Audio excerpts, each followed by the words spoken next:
My name is Brianna Treleven. I am the Executive Director of the Shaker Historical Society in Shaker Heights, Ohio. I've been the director for almost 4 years. I joined in January 2020, right before the pandemic hit. My background, I have a bachelor's degree in photography, of all things. And then I went to grad school at Kent State University to get my Master of Library and Information Science. And I focused on museum studies, archives, and special collections. And in general, I just love doing research. So a lot of my previous positions involved research, whether it was about historical books or historical collections and archives. I just find it to be really fun. It's like solving a mystery, but the mystery usually has a historical basis. So to give a little background about what prompted this talk tonight.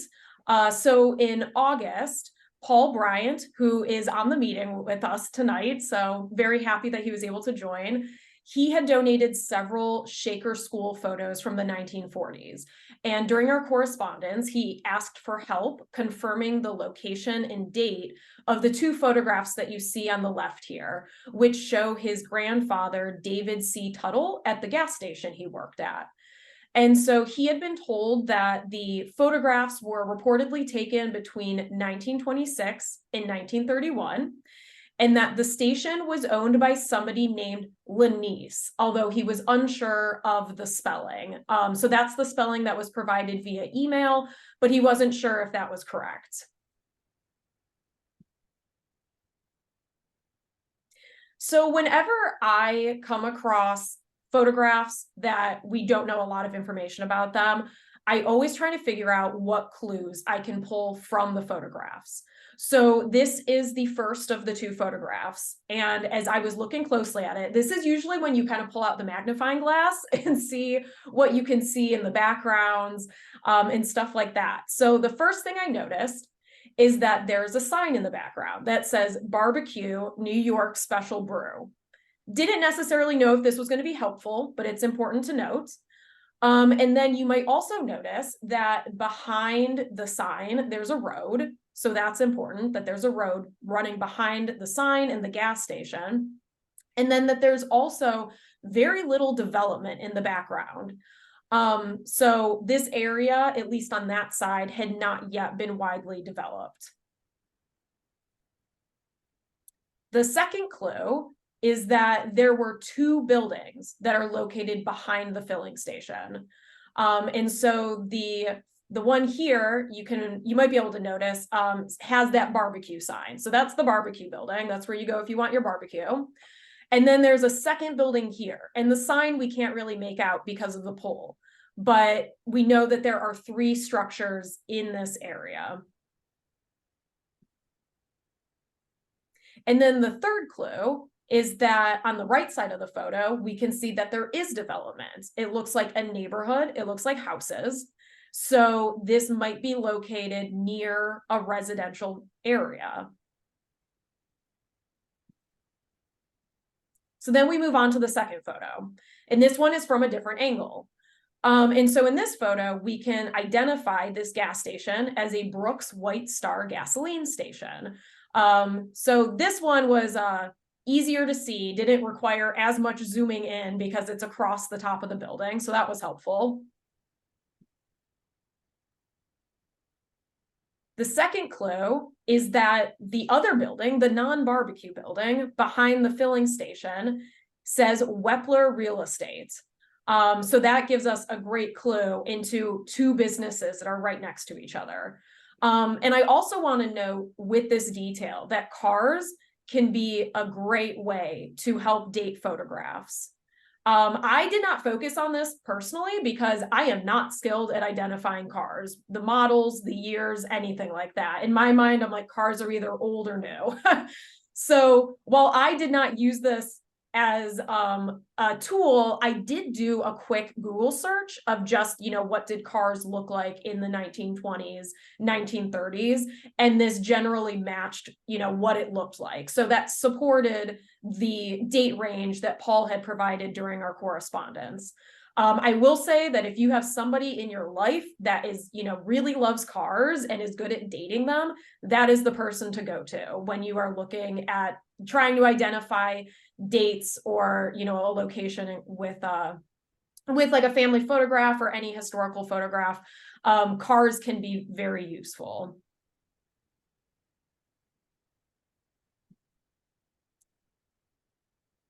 And then the third clue in this photograph, which really, I had to really zoom in on for this one. There's a sign all the way in the back. So it's all the way back here, this little sign, that the only words I could make out were "for sale" and the PJ Spitz Company.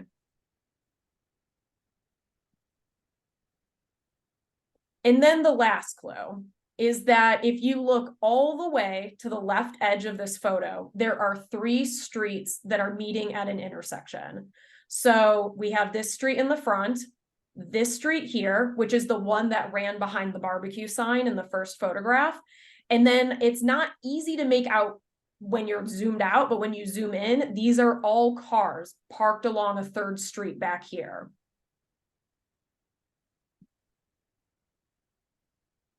So where do I go from here?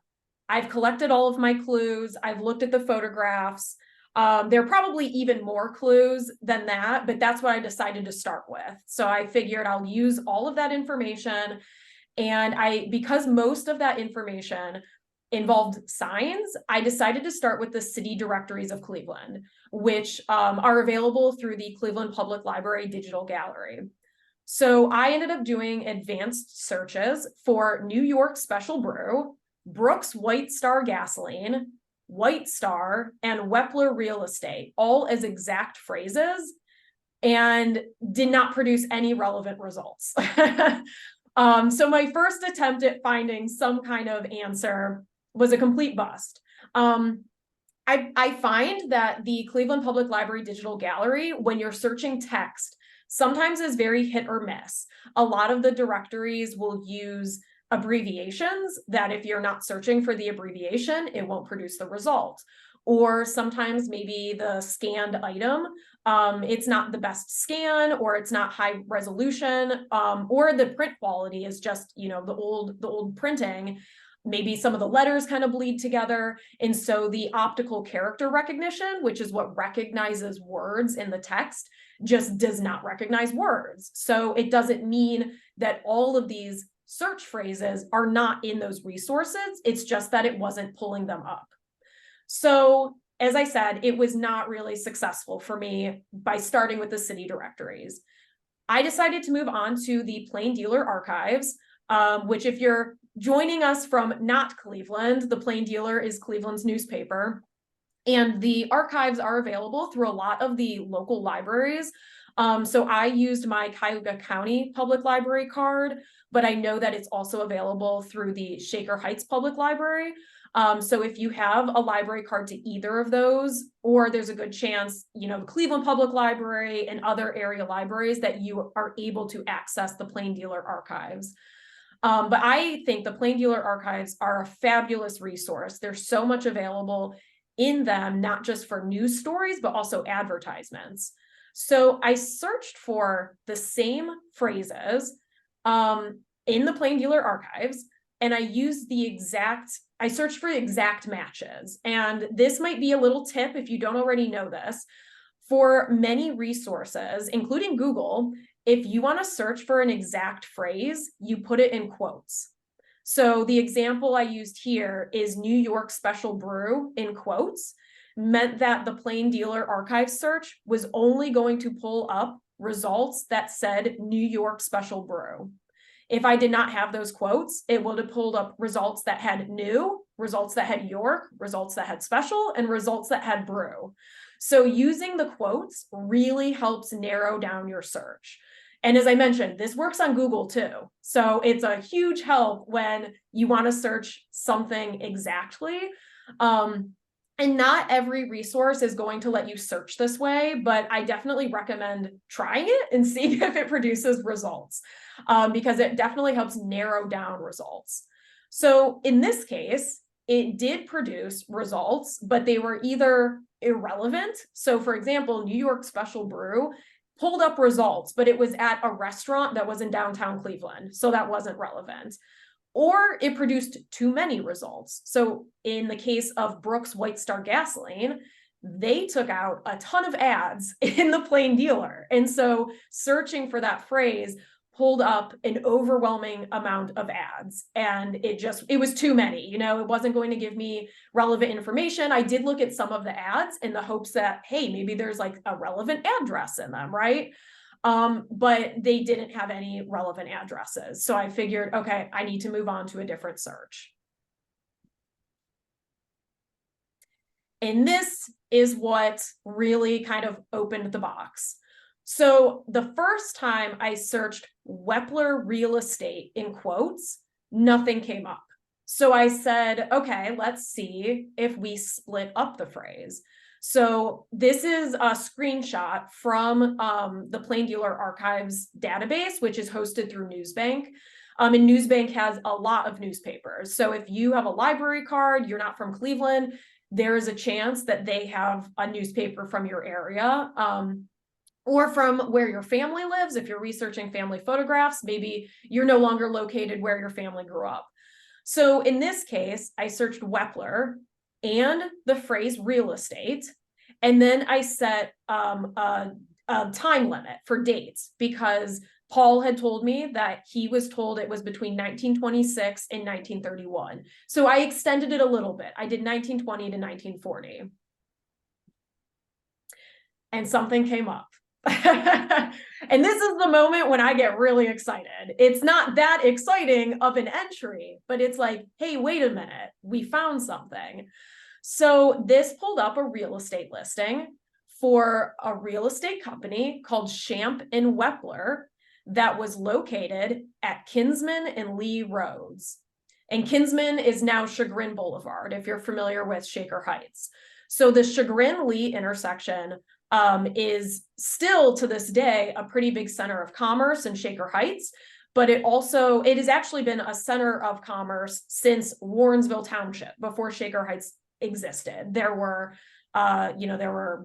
businesses, there were taverns, there were inns, and so this kind of stood out to me because I thought, okay, that would make sense that this might be in that area. And I found this in a Plain Dealer issue from May 2nd, 1924. So I decided to then look up Wepler, return to the directories and look up Wepler, and it pulled something up. So this is the Cleveland City Directory from 1930. So between 1924 and 1930, it still says Kinsman Road. And in this case, in parentheses, it says SH for Shaker Heights. So when I referenced earlier that the directories are sometimes hard to search, because if I was searching for Shaker Heights, it wouldn't have come up because Shaker Heights is marked as SH. And you might also notice that real estate is real est, EST. So unless you know to search for those abbreviations, sometimes it makes it very difficult to find stuff. I find in the city directories. So as I said, in this case, it was finding that Wepler pulled something up. So even though the building said Wepler Real Estate, it was actually Shamp and Wepler, which I couldn't have known based on the clues in the photograph. So at this point, we know that it was located at Kinsman and Lee intersection. And so because I knew we have an intersection, I started looking at maps.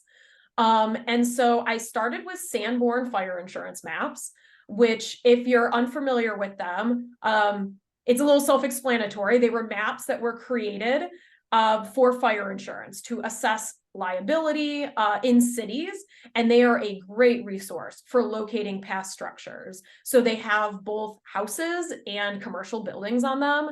And the ones that I was accessing here are specific to Ohio, and the scans that I have were in black and white, but many of the Sanborn maps were in color, and then the different buildings are color coded based on the materials they were built with. So that's actually an added information about a building. You might be researching it, and if it's, I don't remember the colors exactly, but it might be, if it's pink, it's a wooden building. If it's yellow, it's brick, that type of thing. And so that tells you something about it.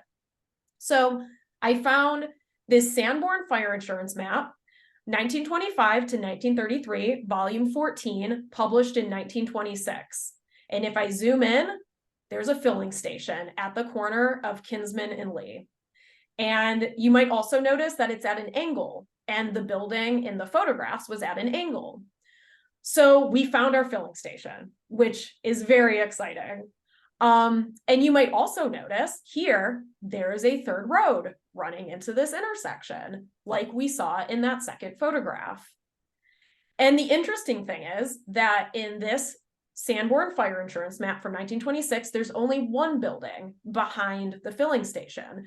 So that tells us that those photographs had to be taken after 1926, because at that time, there was only one building recorded. So because I love looking at maps, I decided to continue looking at maps. And there is a really great website called Cleveland Historical Maps that actually stitches together historic plat maps from different years and kind of lets you see change over time and looking at different neighborhoods, different parts of Cleveland. Not all areas are represented in all years, but it's still a fabulous tool to use. And so in this case, I specifically was looking at a plat map that was from 1927 to 1937. And if you zoom in, we have our little filling station angled at this intersection. Now we have two buildings behind the filling station. And then there's this name, Lanice, which is the name that Paul had provided via email. And he said he was unsure of the spelling, but it's close enough that we know that it's the same person. So Anthony Lanice is listed on this plat map, was the owner of this land. You can see he actually owned this entire block here, and he owned the gas station. And the other thing that is important to note in this wider view of this area is while the map looks very busy, this is a situation where you want to look at the blocks, the colored blocks, because those are the structures. So if you look here, even though all of the like the property lines are mapped out, there are actually no structures here. There are some structures here, these little yellow blocks, but all along here, this is empty. This is all empty. And so if you remember the first photograph, that angle was pretty empty. There wasn't a lot of development. On the other side, it looked residential, and that would be this angle. And you can see that there are a lot of structures and houses. So all of this backs up what we found as clues in those photographs. And I love research. And so I decided to kind of just do additional research. I generally got my answer. I was able to tell Paul the approximate years and, the location, but I was just interested, what else could I find? So I remembered that sign that had said PJ Spitz. So I decided to Google that. And I found that PJ Spitz had formed the Lee Kenyon Company, which was the intersection. So that three-way intersection was the Kinsman-Lee Kenyon intersection. So he formed the Lee Kenyon Company around 1929 to construct mixed-use buildings at Kinsman and Lee roads, which the one article to the right mentions has become one of the greatest of business intersections. And that article that I just quoted was from 1930. So it's quite likely that the photographs were taken before 1930 or before 1931, because there isn't a lot of development. There were some houses back there, but I would not describe that as one of the greatest business intersections based on that photo. And then I decided to research Lanice. Who is this guy that owns this land? And that is an interesting story. So his name was Antonio Lanice, and he had lived in Little Italy in 1914. And his wife one day tells him that she's no longer in love with him, and he's devastated. And he goes to a fortune teller and gets a love potion. And he starts putting the love potion in his wife's drinks, and she's getting sick. She's getting ill. She doesn't know what's going on. She's not in love with her husband anymore. She's getting sick. She decides, I'm moving out. So she goes to stay with a friend. And the husband convinces the friend, I need you to put this love potion in her drink. So the friend does it. The wife is still getting sick. So she takes the love potion. She finds out this has been happening, and she takes the love potion to a doctor, and it turns out it was actually syrup of ipecac. So he was essentially making his wife sick. I guess he technically had the best of intentions because he just wanted her to love him again. But it's just funny how, this is such a different story than what I'd been researching, but those pieces of history that you find when you kind of start following these clues and these trails. And the headline that's at the bottom left, I'm going to read it because I just think it's so funny. So it's from September 18th, 1914, and it says, love potion fails. Fortune teller prescribes it. Cleveland wife takes it, sickens because it's ipecac, then sues for divorce. And I got all of this information from the Associated article that went into all of this. The interesting thing is that she sues for divorce, and the judge in the case not only denied the divorce, but he gave full custody of their children to the father, which I think really tells you the time period, right? There really wasn't in 1914 any chance of her being successful. But, it's just funny how it's like, yes, let's give the children to the guy that was kind of poisoning his wife accidentally, but still. So beyond that, that's just kind of a little segue. But as I said, it's just funny to me how you kind of find these local history stories that pop up when you aren't even looking for them. But Lanise, again, owned this property at Kinsman and Lee, and he sold the land in 1935 to the Shaker Theater Company to build Shaker Heights' first movie theater. And so this clipping that's in the center is from August 25th, 1935. And it basically is just talking about how he sold 2 parcels of land at that corner. But the fact that he sold it in 1935, I would say definitely indicates that gas station did not survive past 1935. So again, if we're trying to kind of narrow down a date, we at least know that the photographs were taken before then, because the gas station was still standing. There's no movie theater there, and the rapid development of that area in the early 1930s is the main reason I think the photographs were taken between 1927 and 1930 or 1931, because the area is still pretty empty at that time in the photographs. So these are the 2 photographs again. And so we now know that this is David C. Tuttle at Brooks White Star Gasoline in Shaker Heights between 1927 and 1931. And I just kind of want to summarize everything that we have kind of discovered on this journey. So we know that this structure that is in the background was built around 1926 because it wasn't in the first Sanborn fire insurance map that I had looked at. So depending on when it was built, it was probably 1926, 1927-ish. We know that this road in the background that goes behind the barbecue sign is Lee Road. We know that these houses here are what is the Moreland neighborhood today.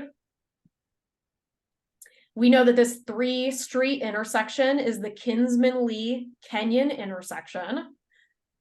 We know this filling station was owned by Antonio Lanise. And we know that this street in the foreground of the second photograph is Kinsman Road, which is nowadays known as Chagrin Boulevard. So that is a very kind of quick overview of how I approached this kind of, research request, so to speak. I want to thank Paul Bryant for donating these photographs to the Shaker Historical Society after we had talked and I was able to provide this information. And he donated them in memory of his mother, Marcella E. Tuttle Bryant, and his uncle, David R. Tuttle. And I think it's just such a it's special to me to have these in our collection. And I think it's just really great that it's able to tie into his family's history as well. And then this is a resource list that I will actually be sending out via email. So don't feel like you have to write all of these links down. But these are some of the resources that I used during my research and just generally use when I'm trying to research photographs or, doing historical research at the museum. So again, Cleveland Public Library digital collections are fabulous. They have all kinds of stuff. I use their map collection a lot, but they also have several photos. They also have collections from surrounding cities. So it's not just Cleveland. So you might not be located in Cleveland, but you might be in Willoughby. And I think the Willoughby Historical Society has a collection on there. So I highly recommend taking some time to look through it, especially if you're in Northeast Ohio. The Plain Dealer archives, as I mentioned, are available with several Cleveland area library cards. And the two that I know of for sure are the Shaker Heights Public Library and the Cuyahoga County Public Library. And then the Cleveland Historic Maps website that I mentioned.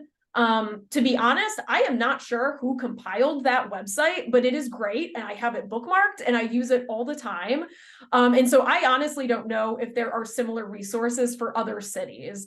But if you're in Cleveland, if you're in Northeast Ohio, highly recommend using this as a resource. And then the Sanborn fire insurance maps, there is a website where you can search specifically Ohio Sanborn maps, but the Library of Congress also has Sanborn maps for many states, if not all states. And so if you go to the Library of Congress website, and again, I will send a PDF out with all of these links after this meeting, but you can select by state and then see which ones are available. And then the last two resources I wanted to mention are just kind of nice things to know. They're offered through Legacy Tree, which is a genealogy website, but they have two blog posts about dating family photos. And so there's just kind of some tips and tricks. And the second one in particular talks about using women's fashion to date photos. And like cars, I am by no means an expert in historical fashion, but I do think it's important to note because women's fashion changed, so much between time periods that it was very likely that you are able to identify a photograph by women's fashion, the cut of their hair, the way their dress is form-fitting or not form-fitting. Those types of details can help pinpoint a decade or, a few years.